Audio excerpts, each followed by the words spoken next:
Hello everyone, welcome to my channel Shikshak ji. This is sets part 8। इससे पहले हम 7 parts कर चुके हैं और लास्ट में हमने एक्सरसाइज 1.5 कर ली थी और कॉम्प्लीमेंट, पहले हमने कॉम्प्लीमेंट का कॉन्सेप्ट पढ़ा था और एक्सरसाइज 1.5 के स्टार्टिंग के 3 क्वेश्चन कर लिए थे। तो हम आगे करते हैं आज क्वेश्चन नंबर 4। क्वेश्चन नंबर 4 में आपको क्या दे रखा है? एक यूनिवर्सल सेट दे रखा है जो 1 to 9 है, 1 से लेके 9 तक, और ए दे रखा है 2 4 6 8, बी है आपका 2 3 5 7। आपको वेरीफाई करना है कि ए यूनियन बी का कॉम्प्लीमेंट जो है वो A complement intersection B complement के बराबर होगा। ये वाली अगर आपको याद हो, लास्ट क्लास में हमने पढ़ी थी, ये एक प्रॉपर्टी होती है हमारी कॉम्प्लीमेंट ऑफ सेट की।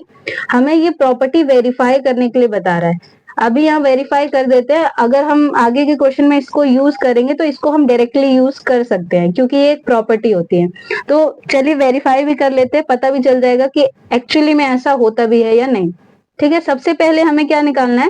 पहले एलएचएस कर लेते हैं, ए यूनियन बी का कॉम्प्लीमेंट। सबसे पहले तो हम ए यूनियन बी निकालते हैं। ए यूनियन बी का कॉम्प्लीमेंट यानी हो जाएगा universal set minus A union B.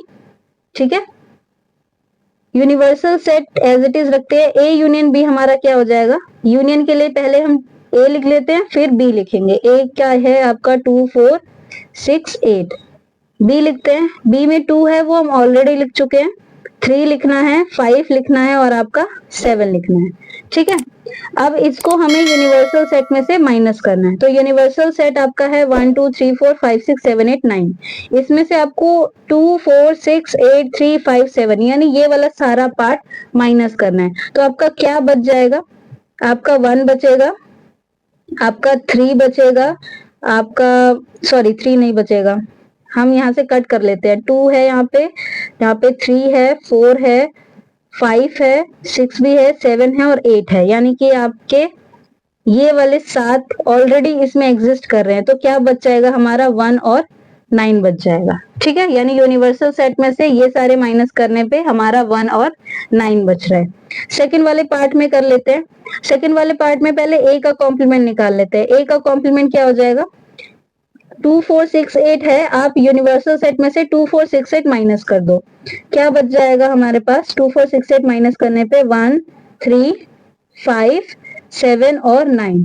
ये हमारा ए का कॉम्प्लीमेंट हो गया।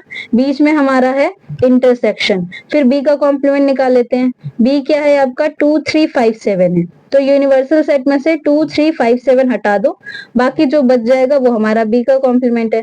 तो यानी यहाँ पे आएगा 1 4 6 7 ऑलरेडी है तो 8 और 9 आएगा। ठीक है, 1 4 6 8 9।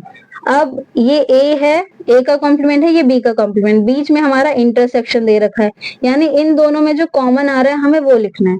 तो देख लेते हैं क्या क्या कॉमन है। पहले तो 1 आपका कॉमन है और लास्ट में एक 9 कॉमन आ रहा है, बाकी कुछ भी कॉमन नहीं है। तो इन दोनों का इंटरसेक्शन क्या हो जाएगा? 1 और 9, 1 और 9। यहाँ से हमारा एलएचएस जो है वो इक्वल हो गया आरएचएस के। हेंस प्रूव्ड कि आपका जो ए यूनियन बी का कॉम्प्लीमेंट होता है वो आपके A complement intersection B complement के बराबर होता है। ठीक है, इसका नेक्स्ट वाला पार्ट देख लेते हैं। नेक्स्ट पार्ट में आपको जो दूसरी वाली प्रॉपर्टी थी हमारी उसको सॉल्व करके यानी वेरीफाई करके बताना है कि ए इंटरसेक्शन बी का कॉम्प्लीमेंट जो है वो A complement union B complement के बराबर होगा। तो सबसे पहले तो देख लेते हैं ए इंटरसेक्शन बी क्या है। यहाँ पे आ जाएगा 2, क्योंकि ए और बी में जो कॉमन है वो सिर्फ एक ही एलिमेंट है 2, और 2 का हमें क्या करना है? कॉम्प्लीमेंट। ठीक है, कॉम्प्लीमेंट का मतलब क्या है? आपको यूनिवर्सल सेट में से माइनस करना है। तो यानी कि यूनिवर्सल सेट में जितने भी एलिमेंट्स है उसमें से 2 को हटा दो। 2 को हटा देंगे तो क्या क्या बच जाएगा? 1 से लेके 9 तक का हमारा यूनिवर्सल सेट है। अगर उसमें से 2 हटा देंगे तो हमारा क्या बचेगा? 1 3 5 वो 4 5 6 7 8 और 9। ठीक है, ये वाला तो एलएचएस तो कंप्लीट हो गया। अब आरएचएस कर लेते हैं। पहले हमें क्या निकालना है? ए का कॉम्प्लीमेंट। ए का कॉम्प्लीमेंट है आपका 1 3 5 7 9 जो हमने लास्ट उसमें निकाला था। बी का कॉम्प्लीमेंट हमारा 1 4 6 8 और 9। अब इन दोनों का हमें यूनियन करना है। यानी कि जो इसमें है और जो इसमें है वो सारे लिख देते हैं। तो यानी 1 3 5 7 9 ये लिख दिया। उसके बाद सेकंड वाला लिखते हैं।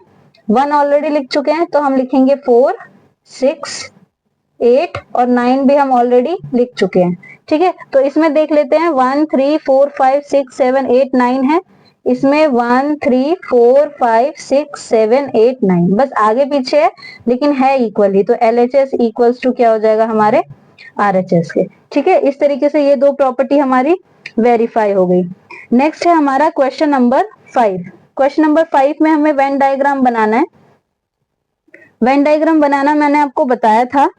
इस क्वेश्चन में हम सीख भी लेंगे, अगर आप भूल गए होगे तो कैसे बनाना है। सबसे पहले हमें A यूनियन B का कॉम्प्लीमेंट निकालना है। तो इसमें 4 पार्ट है, जिसमें से पहला है A यूनियन B का कॉम्प्लीमेंट और दूसरा है A complement intersection B complement. तो ये दोनों के दोनों ही आपस में क्या होते हैं, इक्वल होते हैं। तो वेन डायग्राम भी इनका एक ही जैसा बनेगा। ठीक है, तो सबसे पहले ये यूनिवर्सल सेट है हमारा। इसमें हम A बनाएंगे जो कि आपको सर्कल से बनाना है, फिर B बनाएंगे और A और B में कुछ कॉमन पार्ट होता है तो इसीलिए इस तरीके से कट होगा। ठीक है, A यूनियन B का कॉम्प्लीमेंट हमें शेड करना है। तो अगर आप ध्यान से देखोगे तो ये जो पूरा सर्कल जहां तक है ये सारा का सारा ये A यूनियन B है। ठीक है, अगर ये A यूनियन B है तो इसको छोड़कर बाकी जो बाहर है यानी ये पूरा का पूरा एरिया, ये सारा एरिया आपका क्या हो जाएगा, A यूनियन B का कॉम्प्लीमेंट हो जाएगा। ठीक है, A यूनियन B का ये सारा का सारा एरिया आपका क्या हो जाएगा, कॉम्प्लीमेंट। अब सेकंड वाला पार्ट क्या है, A complement intersection B complement. इसमें आप क्या करोगे, पहले A को छोड़कर सारा शेड करोगे, फिर B को छोड़कर सारा शेड करोगे और जो कॉमन पार्ट होगा वो आपका इसका आंसर हो जाएगा। लेकिन क्योंकि ये इसके बराबर है तो जो इसमें शेड हो रहा है वही सेम उसमें भी शेड होगा, लेकिन प्रेजेंट करने का तरीका कुछ और होगा। मैं एक बार इसको भी ड्रॉ कर देती हूँ। ये यूनिवर्सल सेट मैंने बना दिया है। इसमें आपको पहले A बनाना है और फिर B बनाना है। ठीक है, इसमें आपको थोड़ा सा ज्यादा ध्यान देने की जरूरत है क्योंकि इसमें हम इंटरसेक्शन निकाल रहे हैं। तो आपको जो है कॉमन एलिमेंट देखना पड़ेगा कि कॉमन क्या है। सबसे पहले तो हम A कॉम्प्लीमेंट निकालेंगे, फिर B कॉम्प्लीमेंट निकालेंगे, फिर उन दोनों में जो कॉमन होगा वो इसका आंसर होगा। A कॉम्प्लीमेंट क्या है, A को छोड़कर सारा का सारा पार्ट, यानी हम बस A को छोड़ देंगे, उसके अलावा सारा का सारा हम शेड कर देंगे, यानी कि ये B भी हम शेड कर देंगे।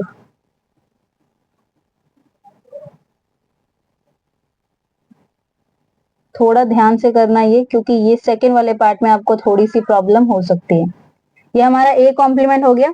नेक्स्ट हमें बनाना है B कॉम्प्लीमेंट, यानी ये जो B है इसको छोड़कर बाकी सब आपको शेड करना है। तो अब दूसरे तरीके से शेड करो। इस बार आप यहां से स्टार्ट करो ताकि आपको पता चले कहाँ कॉमन आ रहा है।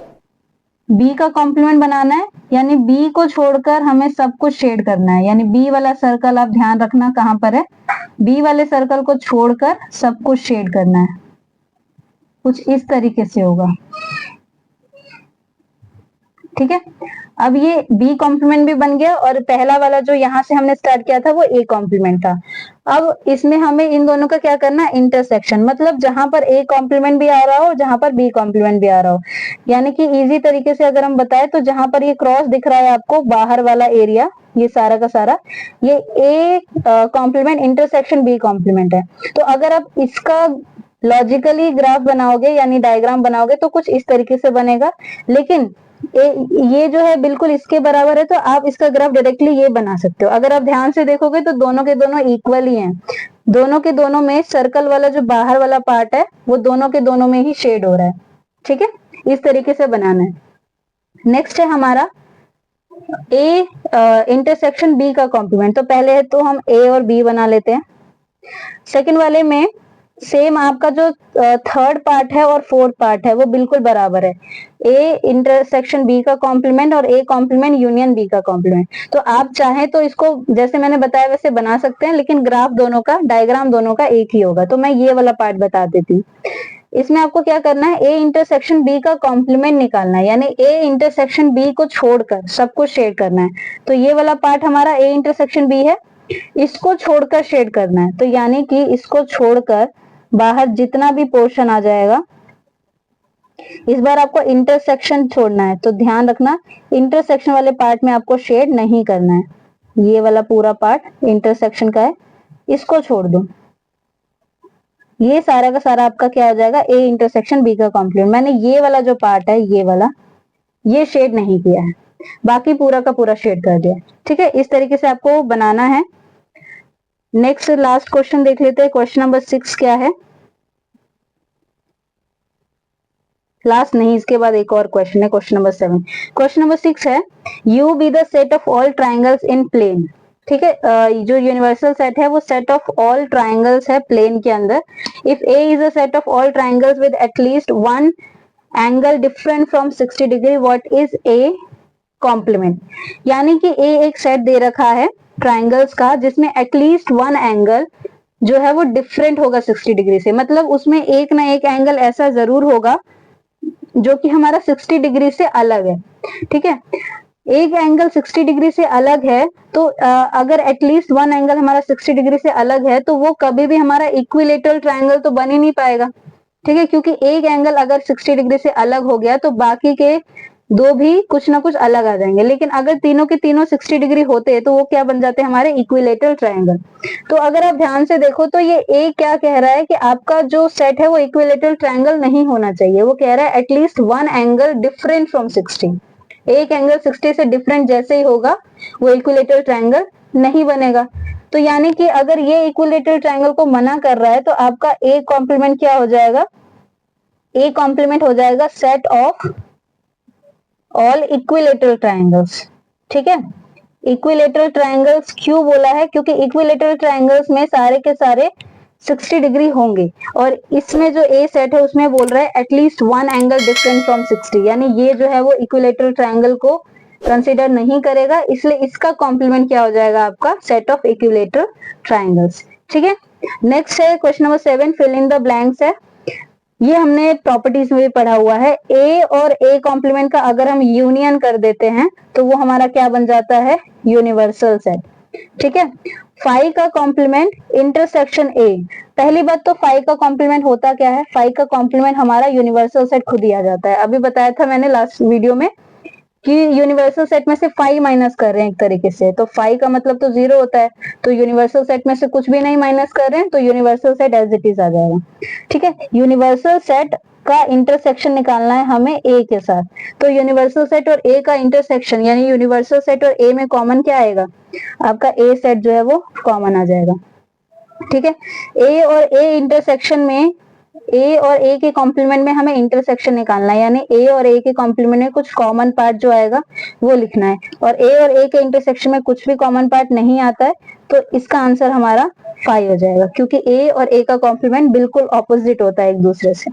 ठीक है, नेक्स्ट है हमारा यूनिवर्सल सेट का कॉम्प्लीमेंट। अब यूनिवर्सल सेट का कॉम्प्लीमेंट क्या होता है, हमारा यूनिवर्सल सेट का कॉम्प्लीमेंट होता है 5। यूनिवर्सल सेट का कॉम्प्लीमेंट मतलब अब यूनिवर्सल सेट में से यूनिवर्सल सेट को माइनस कर रहे हो तो वो क्या हो जाएगा, 5। ठीक है, 5 का हमें इंटरसेक्शन निकालना है ए के साथ। 5 का ए के साथ जब हम इंटरसेक्शन निकालेंगे तो इन दोनों में कॉमन पार्ट क्या आएगा, आपका 5 आ जाएगा। ठीक है, तो ये क्वेश्चन नंबर 7 और एक्सरसाइज 1.5 खत्म होती है। नेक्स्ट वीडियो में हम आगे के क्वेश्चंस करेंगे या आगे के जो भी कॉन्सेप्ट्स होंगे वो करेंगे। अगर आपको ये वीडियो अच्छी लगी हो तो please like the video, subscribe to my channel और हमें कमेंट सेक्शन में बताना आपको वीडियो कैसा लगा। Thank you.